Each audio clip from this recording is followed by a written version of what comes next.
is on the news today.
Selamat sejahtera saya ucapkan kepada Dr. Mani Rajan selaku pensyarah unit Y4 bagi subjek GICS 1082, isu semasa dan cabaran masa depan.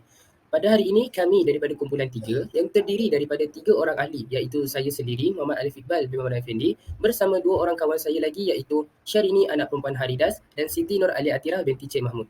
Pada hari ini, kami akan membentangkan salah satu isu yang berlaku dalam negara Malaysia iaitu isu pengangguran yang mana isu ini telah menjadi faktor yang memberikan kesan negatif kepada sektor ekonomi negara kita. Baiklah, sebelum kita hurai dengan lebih lanjut tentang isu pengangguran, mari kita fahami terlebih dahulu apa yang dimaksudkan dengan pengangguran.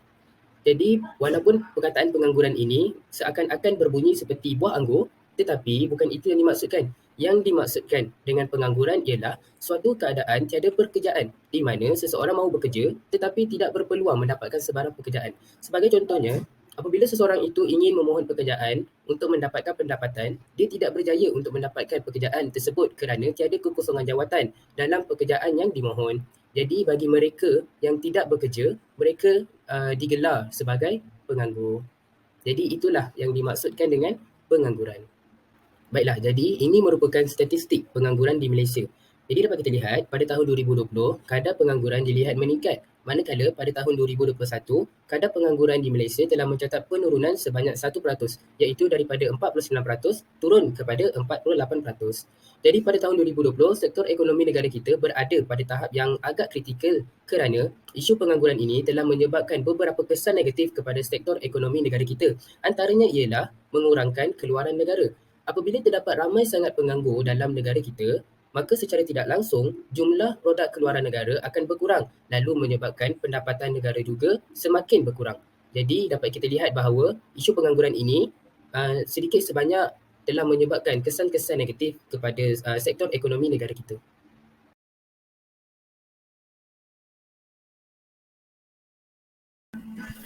Baiklah, Assalamualaikum warahmatullahi wabarakatuh.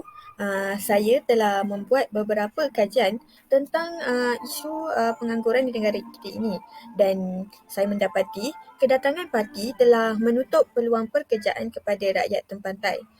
Punca ini menjadi salah satu penyebab utama berlakunya pengangguran di negara kita.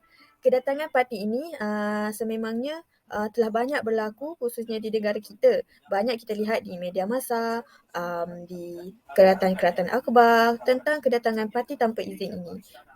dapat kita lihat kedatangan mereka memberi kesan yang amat besar dalam isu yang kita akan kupas pada hari ini, iaitu isu pengangguran. Apa sebenarnya itu parti? Parti ialah pendatang asing tanpa izin atau secara ringkas, pendatang haram. Mereka merupakan golongan yang masuk ke dalam negara tanpa permit melalui lorong tikus, bukannya pintu masuk yang utama. Oleh yang demikian, mereka mudah memperdayakan pihak berkuasa untuk mengesan kemasukan mereka. Disebabkan Malaysia telah menjadi negara yang semakin maju, ramai parti yang berhijrah ke sini. Antara faktor yang menjadi tarikan mereka ialah gaji yang lumayan, tawaran pekerjaan dan tempat tinggal. Kemiskinan dan pengangguran negara asal pendatang asing ini menyebabkan mereka terpaksa bekerja di negara kita untuk menyara seisi keluarga di kampung mereka. Kebanyakan parti ini merebut peluang sebaik mungkin untuk mengumpulkan wang dan harta kerana peluang tersebut tidak ada di negara kita, di negara mereka disebabkan kemiskinan dan pengangguran di negara asal mereka.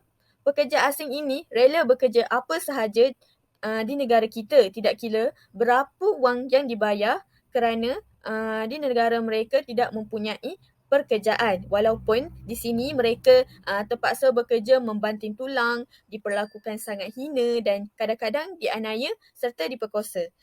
Sebahagian besar dari mereka tetap memilih bekerja di luar negara daripada menganggur di kampung.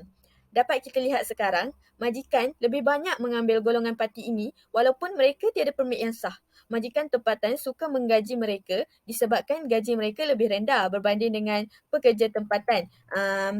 Dengan kos upah yang rendah, majikan tempatan ini boleh menjimatkan kos pengeluaran dan mendapat keuntungannya lebih lumayan.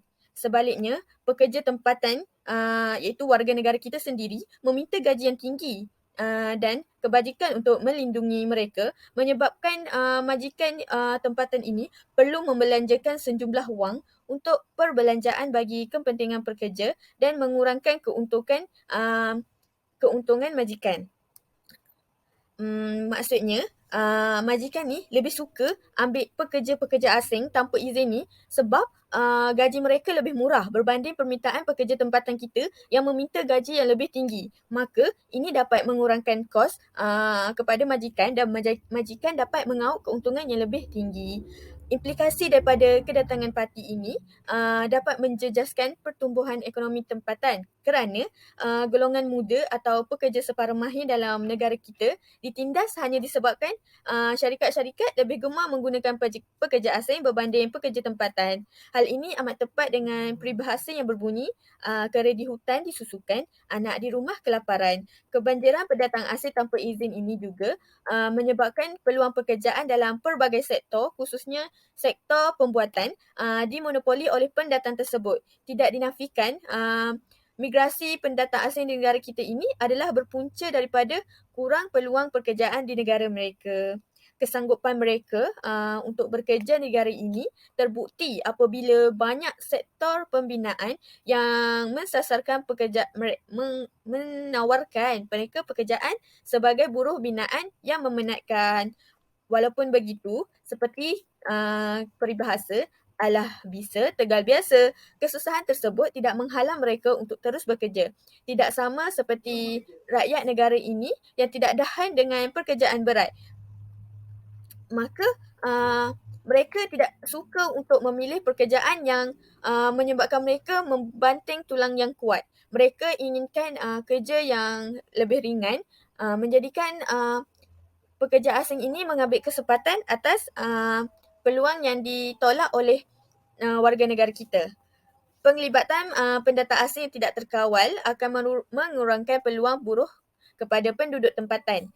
Pemantauan kemasukan warga asing di Malaysia telah dibuat pada tahun 2019, iaitu 30,000 warga asing tidak dibenarkan masuk. Kebanyakan mereka cuba memasuki negara sebagai pelancong melalui pintu masuk udara, namun tidak dibenarkan masuk ke Malaysia dan diberikan notis penolakan kemasukan. Punca penolakan kemasukan ini kerana yang pertama, tidak tahu di mana untuk tinggal. Yang kedua, membawa jumlah wang yang terlalu sedikit. statistik pendatang asing tanpa izin parti ini menunjukkan warga Indonesia mencatatkan angka yang tertinggi pendatang asing tanpa izin. Jumlah keseluruhan warga asing diperiksa iaitu 146,777. 922 orang majikan ditahan kerana menggaji atau melindungi parti. Jumlah pemegang kad unit NCH diperiksa seramai 3,399. Warga asing paling tinggi tidak dibenarkan masuk dan diarah pulang semula iaitu warga Indonesia, Bangladesh dan juga China. Ini menunjukkan kemasukan pendatang asing tanpa izin ini ramai walaupun sekatan yang ketat telah dibuat. Ini menunjukkan satu statistik yang membimbangkan kepada negara kita. Kegiatan penyeludupan pendatang asing tanpa izin parti di sempadan Malaysia Thailand yang meningkat sejak akhir-akhir ini dipercayai disebabkan ekonomi di negara ini kembali rancak menyebabkan banyak peluang pekerjaan tersedia. Ketua Polis Kedah Datuk Kamaruzaman Mamat berkata setakat ini banyak tangkapan dilakukan di kawasan sempadan sejak Disember tahun lalu. Menurutnya, ada yang mencari peluang sehingga sanggup memasuki kawasan jalan yang sah atau jalan berpagar dan memasuki di kawasan kawalan pasukan gerakan AMN PGA dan Angkatan Tentera Malaysia ATM sebelum ditangkap. Katanya pihaknya juga sentiasa bekerjasama dengan pasukan OP Benteng dengan melakukan operasi khas untuk memastikan kumpulan parti dan tekong darat tidak terlepas walaupun mereka berjaya menepasi sekatan atau lapisan pertama di sempadan. Dalam perkembangan berkaitan, Kamaruzaman berkata Polis Kedah juga tidak akan berkompromi dengan sesiapa sahaja termasuk penguatkuasa di sempadan yang dikesan melindungi parti masuk. Jadi, antara punca berlakunya pengangguran dalam kalangan warga negara Malaysia ialah pengambilan pekerja asing secara besar-besaran. Dapat kita lihat, kebanyakan pekerja asing yang datang ke negara kita berasal daripada negara Nepal, Indonesia, Bangladesh, Pakistan dan sebagainya. Pengambilan pekerja asing ini bukanlah satu kesalahan kerana perkara tersebut sedikit sebanyak mendatangkan faedah kepada negara Malaysia dari segi tenaga buruh. Akan tetapi, apabila terdapat syarikat atau majikan yang mengambil pekerja asing sebagai tenaga buruh mereka, apabila pekerja asing tersebut mendapat hasil pendapatan mereka, mereka akan menggunakan hasil pendapatan mereka itu di negara mereka, bukan di negara kita. Maka perkara tersebut telah mengganggu kitaran wang dalam negara kerana kebanyakan duit ataupun wang yang mereka dapat itu dialir keluar negara, bukannya digunakan di dalam negara kita. Jadi perkara tersebut dilihat telah mendatangkan kesan-kesan yang negatif kepada sektor ekonomi negara kita. Baiklah, punca seterusnya yang menyebabkan isu pengangguran di negara kita semakin meningkat ialah kurang peluang pekerjaan di negara kita. Peluang pekerjaan di negara kita sangat terhad dan tidak mudah bagi generasi kini untuk mendapat kerja. Hal ini tercetus kerana tiada keseimbangan antara jumlah graduan dan peluang pekerjaan di negara kita. Dalam erti kata lain, golongan lepasan universiti atau college sukar mendapat pekerjaan disebabkan oleh pihak majikan yang hendak mengurangkan kos pengajian pekerja dan juga mengurangkan kos operasi. Akibatnya, seseorang individu tiada sumber pendapatan dan situasi ini meningkatkan kadar pengangguran yang berlaku di Malaysia. Oleh hal yang demikian juga, penganggur-penganggur dari negara kita beralih ke negara-negara luar seperti Singapura, Indonesia dan banyak lagi untuk mencari pekerjaan. Hal ini katakan demikian kerana mereka beranggapan bahawa peluang untuk mendapatkan pekerjaan di negara-negara tersebut lagi tinggi berbanding dengan negara kita. Dan hal ini secara tidak langsung telah menurunkan ekonomi negara kita dari segi pendapatan negara. Selain itu, peluang pekerjaan juga berkurang sejak negara kita dilanda dengan pandemik COVID-19. Berdasarkan kajian yang saya peroleh, kadar pengangguran tahunan meningkat dari 1.2% kepada 4.5% pada tahun 2020. Dalam usaha mengekang penularan wabak ini, negara kita isu kes pengangguran di negara kita meningkat dalam tempoh ini. Hal ini tercetus kerana banyak pekerja-pekerja yang bekerja di kilang dan lain-lain terpaksa dihentikan. Tambahan pula pengusaha-pengusaha yang mendirikan gerai di seberang jalan juga terpaksa menutup perniagaan mereka. Peningkatan kadar pengangguran pada tahun 2020 banyak dipengaruhi oleh pemberhentian pekerja oleh syarikat-syarikat yang terkesan dengan langkah kerajaan dalam mengawal pandemik COVID-19.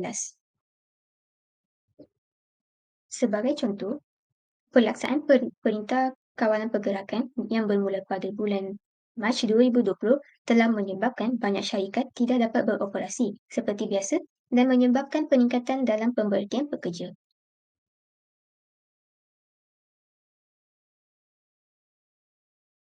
Baiklah, kesan yang dapat kita lihat daripada isu pengangguran ini ialah menambah kadar kemiskinan. Hal ini dikatakan demikian kerana seseorang individu akan mendapat masalah yang paling besar kerana ia melibatkan diri sendiri. Kesan pengangguran kepada individu ialah si penganggur akan mengalami masalah kewangan dan menyebabkan hidupnya bergantung kepada orang lain. Mereka juga tidak akan mempunyai wang bagi memenuhi keperluan harian jika tidak bekerja. Sekiranya si penganggur mempunyai kereta dan rumah yang perlu dibayar, ini menyebabkan mereka tidak mampu untuk membayar dan ada segelintir penganggur yang tidak berfikir panjang dan membuat pinjaman secara haram. Sudah kita sedia maklum bahawa pinjaman secara haram ini sememangnya memberi keburukan kepada individu. Hal ini dikatakan demikian kerana ianya boleh mengancam nyawa kita dan keluarga dan syarat pinjaman secara haram ini adalah tidak masuk akal seperti bunga yang dicas semasa membuat pinjaman. Selain itu, individu yang tidak tinggal bersama keluarga juga perlu membayar bil elektrik dan bil air yang tertunggak. Jika individu itu terus menganggur, kemungkinan dia tidak mampu untuk membayar bil-bil yang tertunggak. Oleh kerana kekurangan pendapatan, individu ini menganggur mengalami kekurangan kuasa membeli. Hal ini menyebabkan mereka tidak dapat menyumbang kepada pertumbuhan ekonomi negara sama ada dalam perkhidmatan atau barangan yang dipasarkan. Pengangguran yang tinggi kadarnya akan meningkatkan kadar kemiskinan dalam negara. Bagi kesan dari segi ekonomi, kesan kemiskinan menyebabkan peningkatan perbelanjaan kerajaan. Perbelanjaan kerajaan yang meningkat ini adalah disebabkan kerajaan terpaksa menanggung perbelanjaan yang besar bagi membasmi kemiskinan.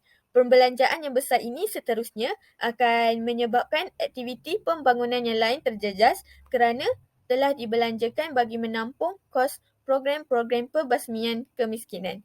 Hal ini kerana kerajaan terpaksa merancang beberapa program untuk mengatasi masalah kemiskinan ini. Sekiranya pendapatan negara berkurang, maka kerajaan tidak dapat menyediakan pelbagai kemudahan infrastruktur yang perlu untuk menjana lagi pertumbuhan ekonomi. Perbelanjaan tersebut terpaksa dikurangkan dan akan melambatkan proses pembangunan negara seperti visi negara kita duduk sama rendah, berdiri sama tinggi bagi memajukan negara kita setanding dengan negara-negara luar. Apabila isu pengangguran semakin meningkat di negara kita, ia akan mendatangkan banyak kesan kepada ekonomi negara kita. Antara kesannya ialah menurunkan taraf hidup rakyat. Hal ini dikatakan demikian kerana apabila terdapat banyak individu yang menganggur, maka keluaran kas negara akan berkurangan kerana taraf hidup masyarakat di sesebuah negara diambil kira melalui pendapatan daripada keluaran kas negara tersebut. Tambahan lagi, taraf hidup juga sangat berkait rapat dengan kos sara hidup. Dalam erti kata lain, sekiranya pendapatan seseorang individu berada pada kadar yang lebih rendah daripada kos sara hidup, maka taraf hidup seseorang individu itu telah merosot. Selain itu, jika ekonomi negara menurun secara tidak langsung, ia akan berlaku kenaikan harga barang atau lebih dikenali sebagai inflasi.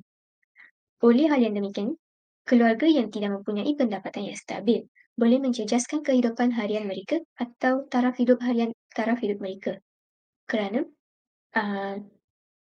kita boleh lihat dari segi perbelanjaan, keluarga tersebut akan terjejas seperti tidak mampu membayar bil-bil tertentu, membeli barang-barang keperluan seharian.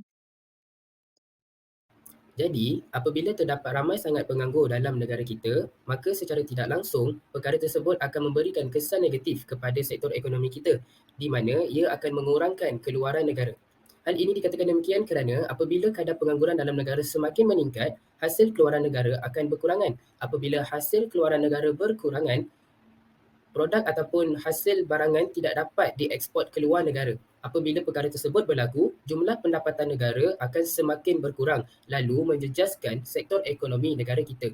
Jadi itu merupakan kesan kepada sektor ekonomi kita yang disebabkan oleh kadar pengangguran yang semakin meningkat dalam negara kita.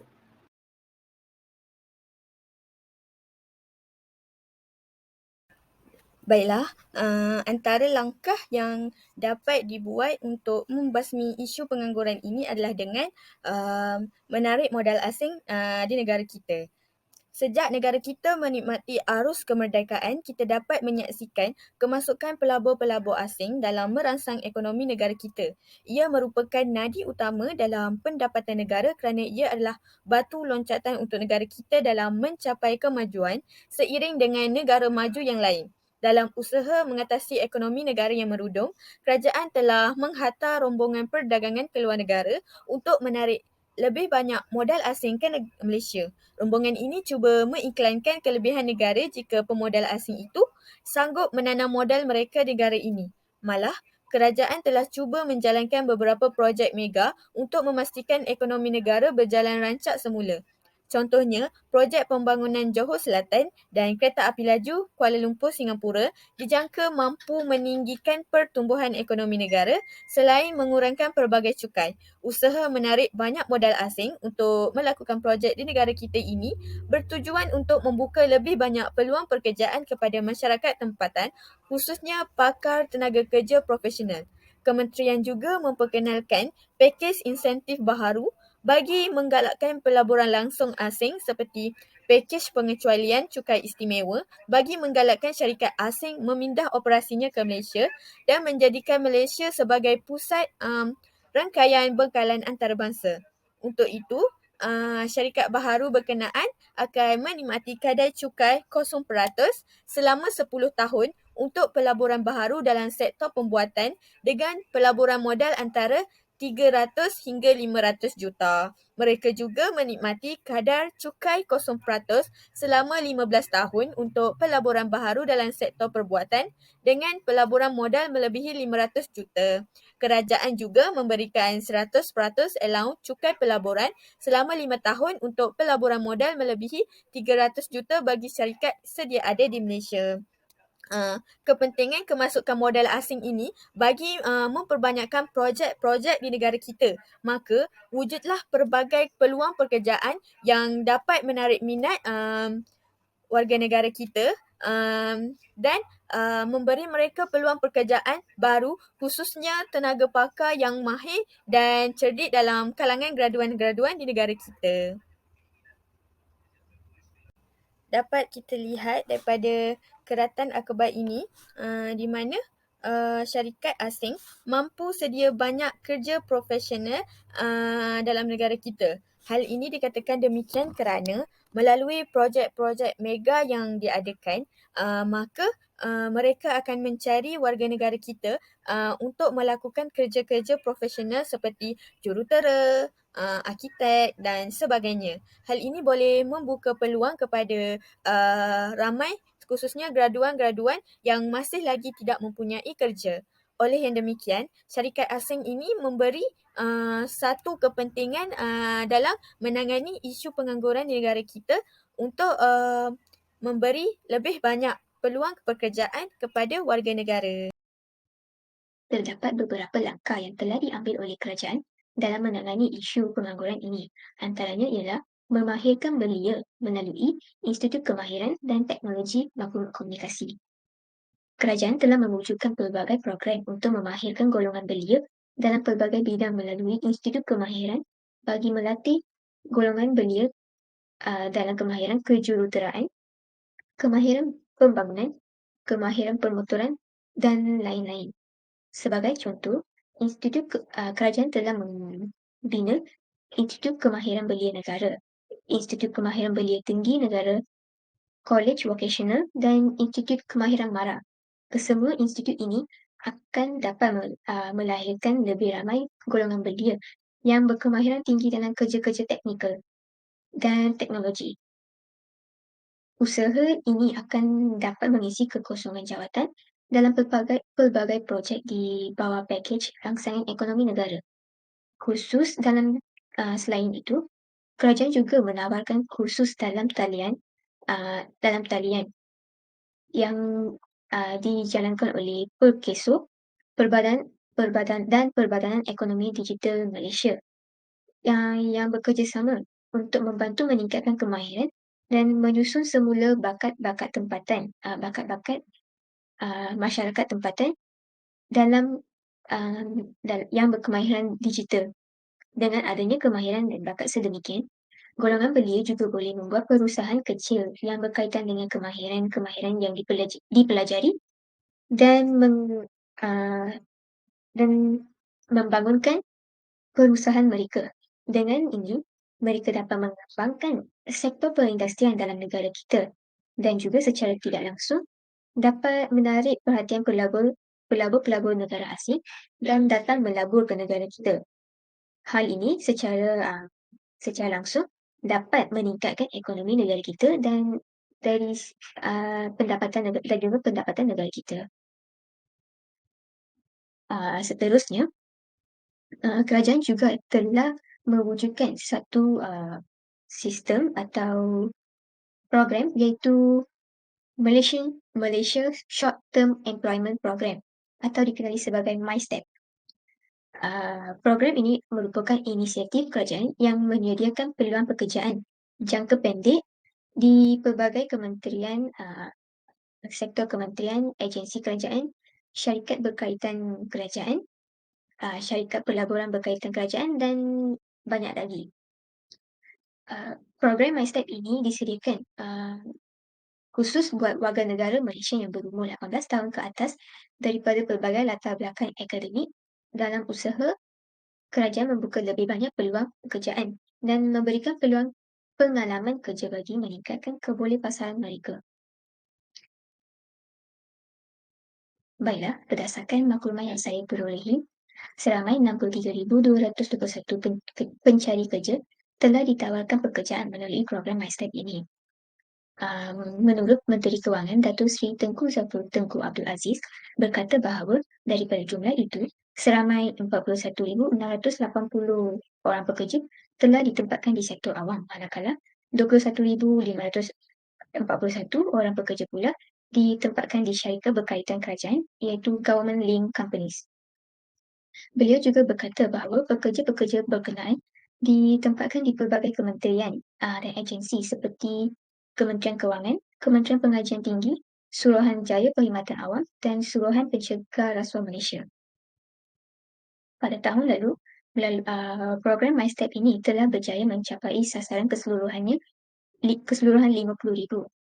Jadi, antara langkah inisiatif yang dilaksanakan oleh kerajaan untuk mengurangkan kadar pengangguran ialah dengan menyediakan kemudahan pembiayaan mikro ataupun mikrokredit.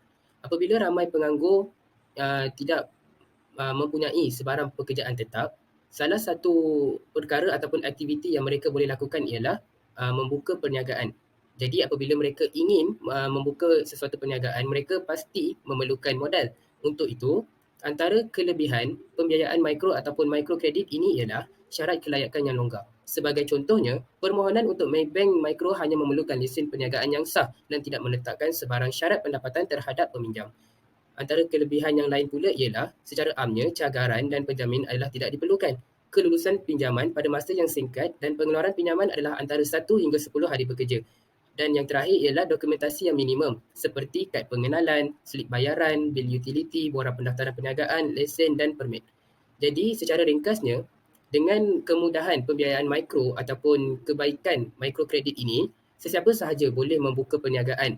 Lalu mereka akan mendapat pendapatan mereka sendiri. Oleh itu, sedikit sebanyak kita dapat lihat bahawa perkara ini mendatangkan faedah kepada sektor ekonomi negara kita, yang mana tidak ada lagi ataupun kadar pengangguran semakin berkurangan dalam negara.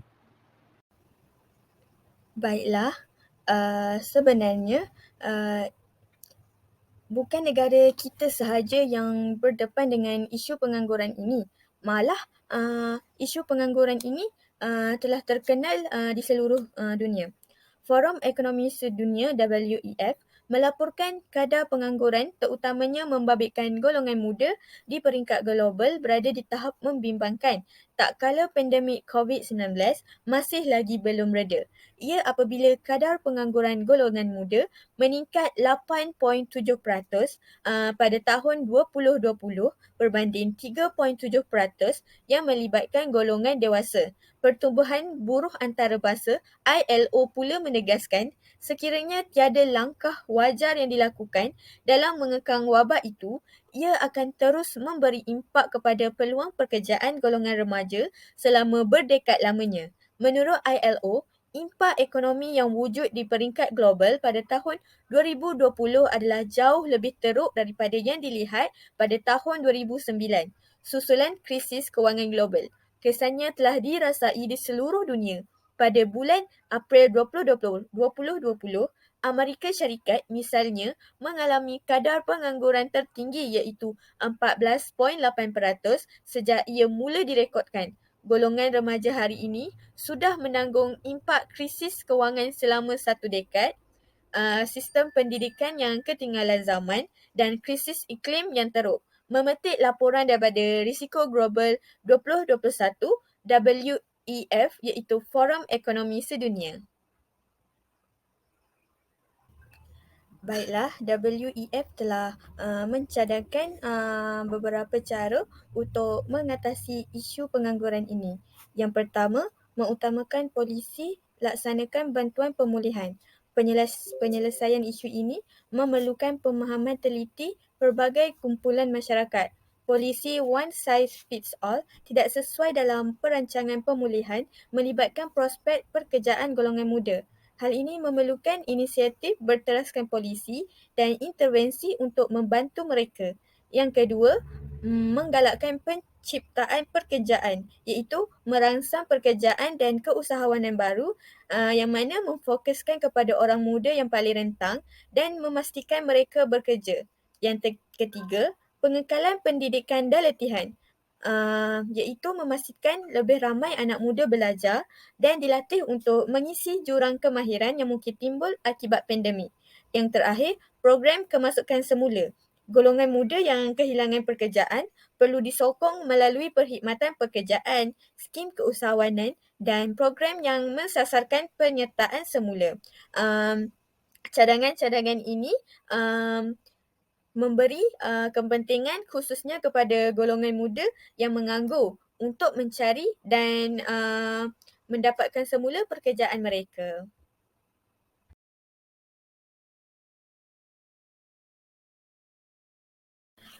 Isu pengangguran ini sememangnya memberi kesan yang amat besar kepada ekonomi global.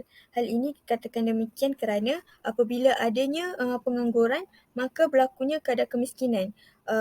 Terutama sekarang kadar inflasi semakin meningkat selepas berlakunya COVID-19. Apabila terdapatnya kadar inflasi yang tinggi, maka ia akan memberi kesan kepada ekonomi global. Dapat kita lihat sekarang ekonomi global semakin lemah kerana kemelesektan ekonomi beberapa negara yang menjadikan bank negara terpaksa menanggung banyak hutang. Oleh yang demikian, sebagai rakyat yang prihatin, kita seharusnya menangani isu pengangguran ini agar ianya dapat memberi kesan yang baik dalam memajukan negara. Kesimpulannya, isu pengangguran bukan sahaja membawa kesan kepada negara kita, malah ekonomi global juga akan terjejas. Oleh itu, semua pihak haruslah memainkan peranan masing-masing dalam menangani kadar pengangguran di negara kita, supaya generasi yang akan datang tidak akan berhadapan dengan masalah pengangguran. Baiklah, sebagai kesimpulannya, adanya masalah pengangguran ini akan menyebabkan berkurangnya pendapatan masyarakat yang akhirnya akan menurunkan tingkat kesejahteraan masyarakat. Selain itu, pengangguran juga mempunyai potensi untuk memberikan kesan kepada pendapatan negara.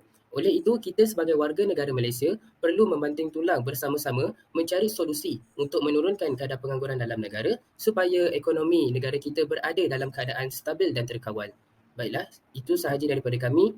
daripada kumpulan 3 berkenaan dengan isu pengangguran dan kesannya terhadap sektor ekonomi negara kita. Sekian, terima kasih.